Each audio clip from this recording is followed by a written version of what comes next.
No, I am not going to preach. Was that an applause? No, you're going to preach, so be careful about what you applaud for.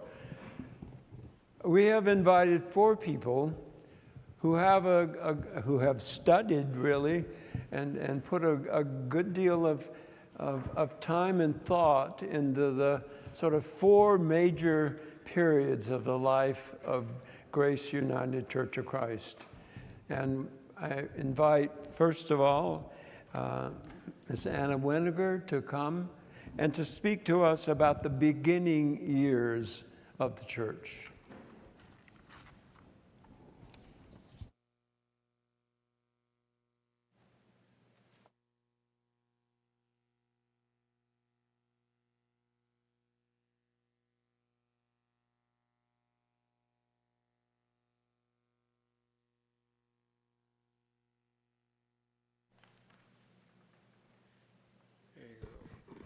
Good morning. I think Jerry had a big job ahead of him when he decided to pick out people to talk about the various stages of the church. For some of them, it was easy because they were involved in whatever their topic that he assigned to them. But I want to let you know right now, I was not there in 1898. I know you weren't there. But I was probably the And I was tempted to say that, but you said it left for it. me. Okay, great. So the information I'm going to present this morning, I gleaned from lots of historical papers that can be found in the church archives. Thank goodness for all those wonderful people who had the foresight to save so many of them. And also a little bit of thanks to Fred back there from what he brought over from our church for me to look at. So let's hear a little bit about the beginning. The history of Grace Reformed Church dates back to the days of the 16th century Protestant Reformation in Switzerland and Germany. It took place when religious oppression and famine forced a flood of immigrants to the shores of America. By 1747, they had established a German Reformed Church here in Frederick. That's the one we know today as E&R UCC. The city of Frederick and the congregation grew and grew. In those days, it was common practice to rent your pew. Soon, all the available pews in the existing church were taken and paid for, leaving newcomers with no place to sit. Can you just imagine coming into church today and seeing all the seats taken by longtime members who had paid for their own pew? Finally, it was time for a new church. So on February 6, 1898, the Reverend E.L. McLean of Everett, Pennsylvania, preached in Trinity Chapel to persons willing to join a new church. On March 6, 1898, Grace Reformed Church was organized with 46 charter members with the blessing and support of the E&R Church. The first constitution was adopted, the first consistory ordained and installed.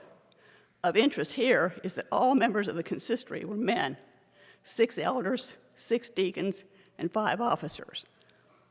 The new congregation worshiped for a while in Trinity Chapel and held their Sunday school in Kemp Hall. On May 1st, 1898, Reverend McLean became the first called pastor. And in September of that year, the second church was named Grace Reformed Church of Frederick, Maryland. Planning began early to build their own facilities. In 1899, consistory started the building fund, aided by a nice grant of $10,000 from E&R. Thanks again, Fred, although you weren't there. Things quickly progressed. In November of 1902, the current church location was purchased for $5,490 and paid all at once, no mortgage. Why was the new church located so close to the mother church? I couldn't find any details on that, but I feel certain that price played a role in the decision. The first building contract was awarded to Harry Bowers for $15,000, and work on the new church began in 1903, the cornerstone being laid in 1902. The church was dedicated on November 8, 1903, with only $4,500 debt remaining. That debt was paid off by the 10th anniversary.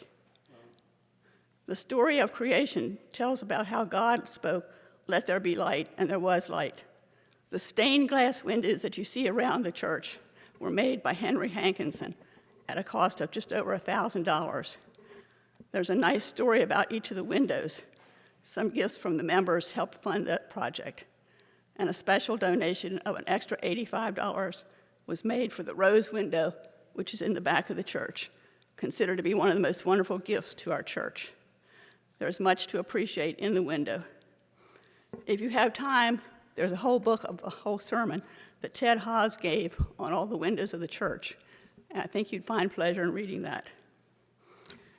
In October of 1907, the first edition of something called the Grace Reformed Quarterly was published. This was a little newsletter with lots of information. I think it reflects well on the church at that time, and I'd like to quote a few lines. Our first decade of history is drawing to a close.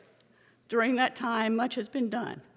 The congregation was organized, a pastor was called, the Sunday school and various societies were started, such as the Young People's Group, an adult fellowship group, and something called the Sewing Circle. I definitely was not eligible for that. Also, during that time, building funds were gathered, the church was built, furnished, and dedicated. Membership increased. Looking back at some of the weekly bulletins, it seems that the order of worship has not changed much over the years. Many of the hymns we sing today were also sung in the early 1900s. By 1908, now listen to this, the membership of the church had risen to 425, with a Sunday school membership of 585, and the annual income was $50,000. The congregation authorized enlargement of the Sunday school room in 1915, with the enrollment at that time listed as 716, and with 556 people taking communion in the church. By 1920, the choir had grown to 24 members. On a personal note, I found also in this book that my grandmother and grandfather, Philip and Bertha Grove, were listed as members in 1920. So though they were not part of the original 46, they were certainly among the early joiners. And their oldest child, Dorothy, was my mother, who was a lifelong member of Grace Church. In 1904, the original church organ, costing a mere $2,000, was installed. The opening recital of the SD organ was held in January of 1905, featured classical music by Bach and Mendelssohn, as well as more traditional church music. And then in 1927, a new pipe organ from Moeller was installed and was subsequently rebuilt in 1967. In 1908, the church purchased property at 28 East 3rd Street for $4,700, again, no mortgage, to be used as a parsonage. Subsequently, the church sold that property and purchased property at 507 Elm Street, which was eventually sold when property on Wingate Drive was purchased as the parsonage.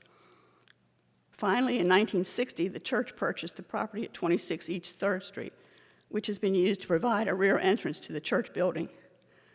The first floor of this home was originally used as living space for a student intern in the 1960s, and hereafter, the building has been held as rental property.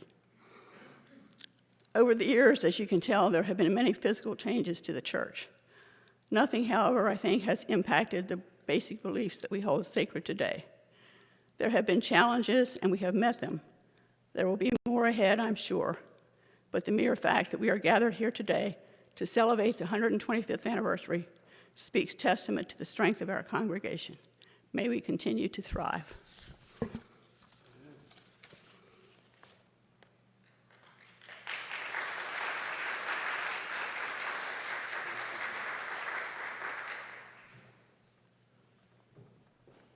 In the 50s, you didn't have to do anything to fill up a church and fill up a men's Sunday school class or a women's Sunday school class. I chose to call these the boom years. Tell us about that, Jerry Prinzler.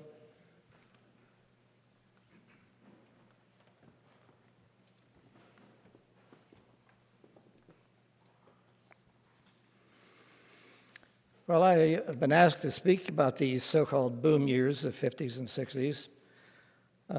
I must admit, initially, I also was wondering, why me? I admit to being around in those years, just not in Frederick. I didn't bother me too much, but I do take exception to any suggestion that I also may have been around for the founding years of Grace Church. I'm not that old. In the process of preparation, I did some research as well, and I went through the church, every room in this building, looking to see if there were any old records that I might make, and I made a list of them. But there are an abundant collection of records, meeting logs, photos, and financial records. And it occurs to me this would make a nice project for someone to gather all this together, store it neatly, properly, and in one place. So moving on, I would like to mention some details from these boom years. These may be interesting to those of you who have been here only in recent years.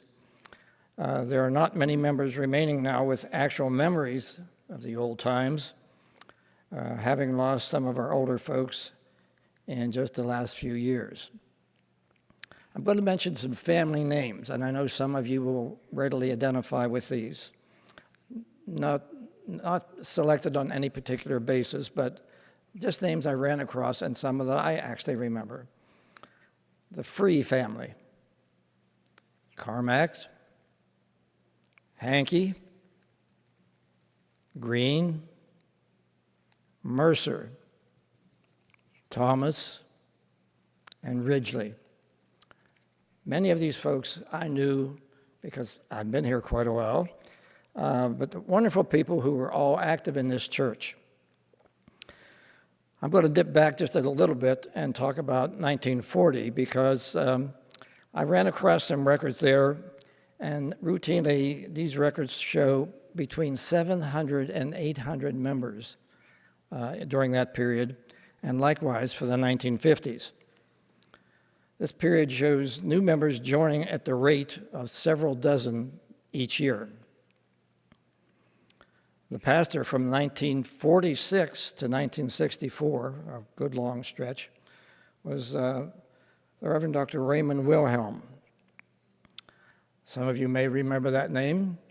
I spoke with Jean Barrick just a few weeks ago, and she related an interesting, humorous little thing, which I'm not going to press in details on. But apparently, the Reverend Wilhelm was a straightforward, no-nonsense kind of guy. And Mrs. Jean told me she experienced a time when he was acting that way, and Mrs. Wilhelm kind of had a contrary opinion of something, and that brought it back to me. Now, Dr. Wilhelm is, of course, long gone, as is Mrs. Wilhelm, but she survived him. I remember her actually rather well because for some years I picked her up in her home in Walkersville and brought her into church. And in the process, we developed a nice relationship of getting to know each other somewhat. Some of the photos you may see, and there are a lot of them in the back for you to look at, will show large numbers of people in the various classes and groups. The Fidelis group, the Fidelis Bible class. I found some notes. One of their meetings, they had 17 members at one meeting. This class, the Fidelis, has records listed that I saw from the 1930s right up into the 1960s. One a little more recent than that, the Golden Ray class, you know about, I'm sure for some of you, was still meeting in those years that Joan and I have been here. And it was in the 1960s that the church felt the need to construct the rear addition that we now use all the way back. And I ask you, in your mind's eye, to picture this. Grace Church bulging at the seams with people so much that they needed to add on. And it really was a boom year period. I also ran across, one other thing. In 1957, the UCC came into being with the combination of evangelical Reformed churches and the Congregational Christian churches. This event I still remember from my youth at our small Reformed church in western Pennsylvania where I grew up. In my research, I found Grace Church annual congregational meeting records, and we're going to have our congregational meeting here next month as well. I selected, mostly at random, records from that 1957-58 reporting period, and some of the numbers I found of interest. It listed 45 new members taken in during that 1 year. And that brought the total enrollment for that year up to 784. It also showed 12 members dismissed. I said, what? Dismissed? Well, I don't think we're dismissing people, really. Dismissed meant lost by death. That wasn't obvious to me when I first saw it. In that same 1 year period, there were 11 marriages and 27 baptisms.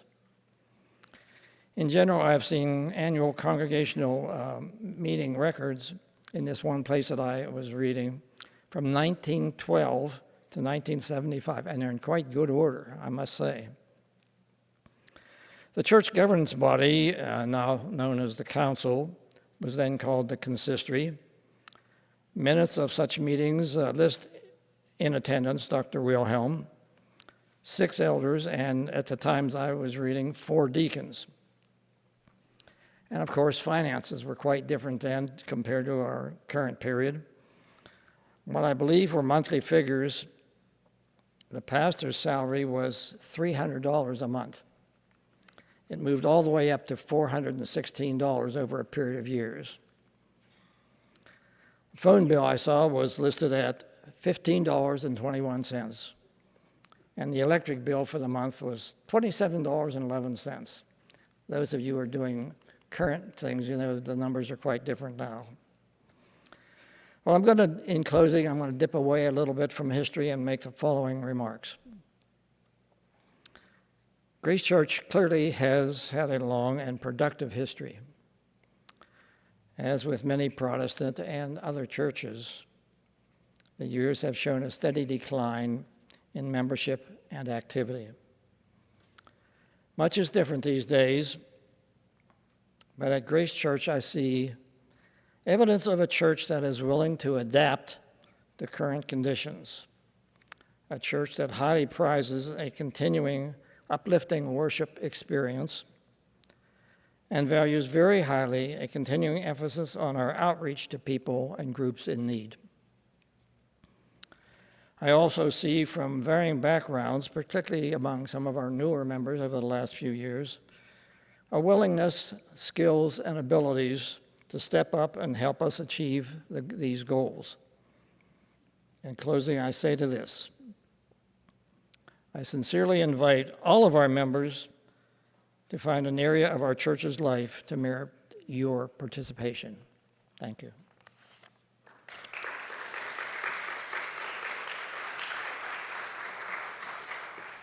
Liz Tinker, come and tell us about a more recent period in the life of this church, the Rainbow years.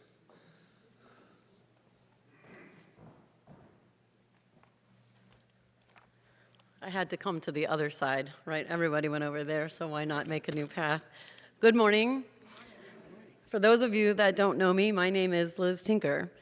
Although I've only been a member of Grace United Church of Christ for the past 5 years, I've been attending church for well over 10 plus years. Although I wasn't part of the initial story of Grace becoming open and affirming, I like to think that you had someone like me, or people like me, who identify as LGBTQ+ in mind when you were considering becoming an open and affirming congregation. It is my great honor here today to share my example of what Grace's open and affirming love can do. And for me, that love begins with my Finding Grace story. One Sunday afternoon on a walk home from another church, my then partner Sarah and I walked past Grace. We saw the rainbows on your marquee and we said, "Hey, well, what are these rainbows about? We have to check this out. And so we did. That following Sunday, when we walked through those doors, we were welcomed as if we always belonged here, as if you were waiting just for us. You, Grace, took us by our hands and welcomed us in, but more importantly, you welcomed us home. Over the next several years, you invited us to get involved, and boy, did we. Whether it was making meals for the community kitchen, going bowling for Ricky, joining supper club, volunteering at the emergency shelter, or peeling what we thought felt like 1,000 pounds of potatoes to go with Steve's delicious turkey for our Thanksgiving dinner. Grace invited Sarah and I to live our faith and our love out loud, proudly, unapologetically. Grace stood by us and supported us and gave us a welcoming place to worship. We could not have felt more comfortable, loved, and nurtured in our journey of faith. You see, this was Sarah's first experience with an accepting church. She fell deeply in love with Grace United Church of Christ and you. Her faith deepened, and she knew she was home.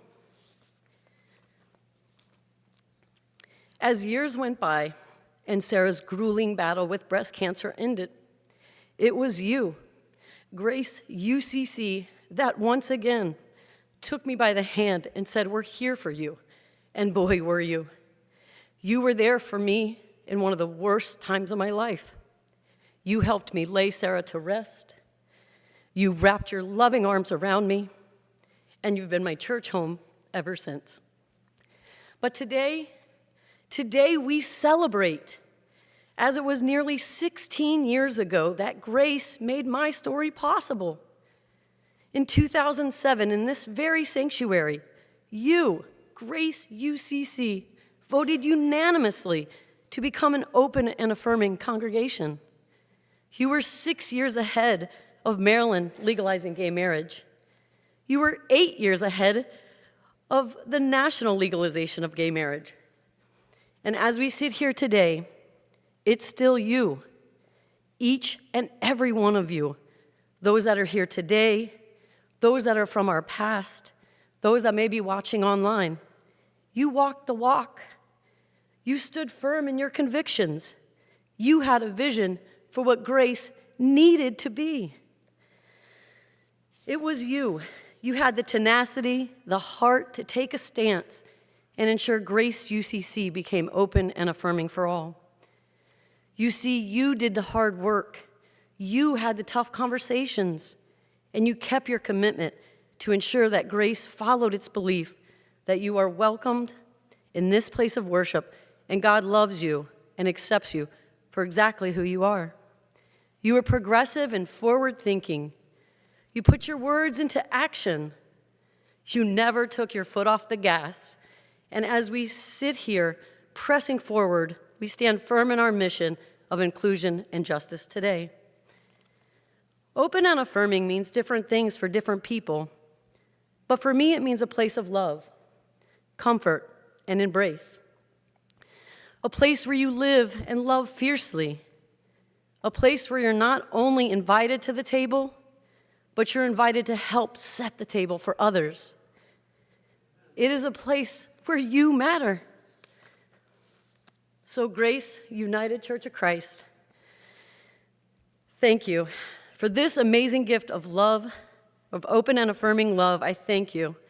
I will forever be grateful and forever proud to call this church and its people my family, my home.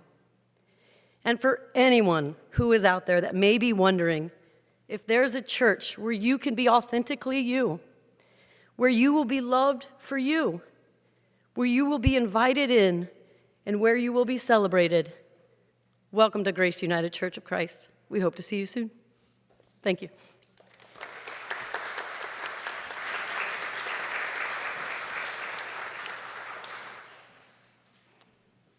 Amen. Thank you. Sam, come tell us about our vision for the future.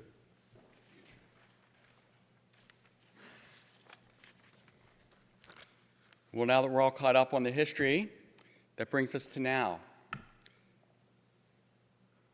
And where are we? And who are we? And where we're going? Clearly, we are in transition. That's no surprise, and I'm sure we're probably all getting tired of that word over this last year. Transition, transition, transition. I mean, we lost a beloved pastor who was with us for 10 years, which is hard to do. With Rob, we lost his husband, Rob, who was an integral part of our congregation. So it was clearly a big loss for us, one that was really hard on us and hard for us. And it's okay to admit that. You know, we went through those trials. But I think it's fitting that now we're in our period of transition as we're celebrating our 125th anniversary. How else could we be sitting here today if we didn't go through so many transitions? We've heard about many of them today. And, you know, the transitions are what, we just wouldn't be here, because if you don't change, then we would have folded a long, long time ago. Hearing Anna's stories and Jerry and Liz, think of how much transition has taken place since 1898, when this was formed because people needed a place to worship. Think of how we've transformed. Think of how we've progressed. Transition is the very thing that enables us to grow, to evolve, to progress. I think now we're moving from the fear of that transition, and now we're embracing the transition and the growth that may come from it. Throughout this last year, our transition team has been very hard at work and has led our congregation through a very sharp and detailed and oftentimes painful self-examination. We've had to look ourselves in the mirror and find out, who are we? What do we do well? What do we do not so well? Where do we see ourselves going? And it may be something that we've taken for granted. You know, when the Robs were here, you know, we were on autopilot, and maybe we didn't give a lot of introspective to ourselves as to where we were going. Part of the work of the transition team, in fact, their main work, was to come up with a church profile, to just come up to answer some of those questions. Who are we and where do we see ourselves going? Here's what we say in our church profile, which is being used in our pastor search. Grace UCC will continue to be a loving, accepting church family for all those seeking a spiritual home. As an open and affirming congregation since 2007, we welcome allies of the LGBTQIA+ community and people of all ethnic backgrounds to join us in our mission to better the world. Our congregation will renew its commitment to progressive Christian values. We aim to be the voice of the voiceless, to provide a helping hand to the homeless, and seek justice where it is lacking as we continue to work as disciples of Christ. That's who we are. I think that's a very good summary of who we are. As for where we're going, the work goes on. In 2 weeks, on November 12th, we're going to hold our annual congregational meeting. We'll conduct elections of our new council for 2024. We'll adopt our 2024 budget, and we'll take care of other church business, as we always do. You see, that's how we got to 125 years, by day to day, the activities that we do. And that will be important going forward. We can't think of, well, gee, where are we going to be in 125 years from now? Let's just take today, and let's take tomorrow, and let's take this year. Now that the transition team has completed the church file, they've turned their work over to our pastor search committee. And the search team, as we speak, is receiving applications and scheduling interviews. So we are on the train is on the rails, and it's moving. We don't know where it's going to lead us, but that process is well underway. But I do want to caution that the hiring of a new pastor doesn't mean our transition's over. Churches universally are experiencing declining numbers. I mean, can you imagine Jerry talking about having 700 members at one point? It's unbelievable here. Christian nationalism, among other things, has given Christianity a bad name. The COVID pandemic kept people away from church, and many have not returned. The struggle to engage with our youth is ongoing. And yet, in spite of that, we're still here, as we have been for 125 years. We're still doing our best to make a difference. So, as Anna was speaking, I tried to put myself at that time, as Jerry kind of encouraged the kids to do. Can you imagine what it must have been like in the early 1900s. And I can only think of the faith and the courage it had to take for them to endeavor in this. And it kind of touches me to think of how happy they would be to know that we're still here and we're still doing the mission. We're still doing their work. I think about the 50s and the 60s and the boom years and think of those people and how proud they would be that we're still carrying on the mission. And certainly the bold members and the leaders who introduced our progressive theology and decided to take that step. Can you imagine the courage that took to be the first, to be on the cutting edge of where we are today? Many of those people are still here with us today, and we're very instrumental in that movement. And for that, we should all be proud. So there are many questions to answer and obstacles to overcome as we move forward, and we don't have all the answers, if any answers at this point. But we know that our work will always start with faith and with courage. And it will only progress with our continued efforts towards tolerance, acceptance, inclusion, and love for all of God's children and God's beautiful creation. And we'll do this day by day. So, but for today, let's celebrate. After service, we're going to have a beautiful reception in the Good Shepherd room. There may be a few surprises involved along the way, so I encourage everybody to please come back and let's enjoy this time. And it's a good way to honor all the history that we've talked about today. Thanks.